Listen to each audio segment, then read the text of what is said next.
Ինչպես գիտեք, երկվորյակների համաստեղության տակ ծնվածների տարերքը օդն է, իսկ հովանավորող մոլորակը մերկուրին։ Այս մարդիկ վառ անհատականություններ են եւ աչքի են ընկնում շփվող բնավորությամբ եւ տատանումներով։ Հաճախ աչքի են ընկնում մտքերի անդադար հոսքից եւ միաժամանակ մի քանի գործ բռնելու սովորությունից։ Հետևաբար նրանց բույսերը եւ ծաղիկները ընտրված են այնպիսիք, որոնք կարգավորում են մտքերի դասավորությունը եւ հնարավորություն են տալիս հանգելու ճիշտ որոշումների։ Իսկ այդպիսի բույսերն են առաջնահերթ լավանդան, նարդոսը, որը Մերկուրիի գլխավոր բույսն է։ Այն իր անուշաբուրությամբ օգնում է հանգստացնել նյարդերը։ Սենյակային բույսերից պատիֆիլումը,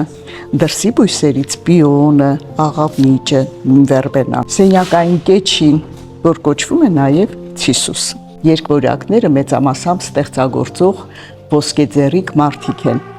Եվ սենյակային բույսերը, նրանց շեֆլերան եւ վիշապածառը, ունեն ճիշտ այդպիսի դասավորություն, հստակ, գեղեցիկ, որոնք նպաստում են նաև երկվորյակների մտքերի դասավորությանը։ Իսկ պտղատու ծառերից խնձորենին է, որը խորհրդանշում է կենսական ուժ եւ իմաստություն։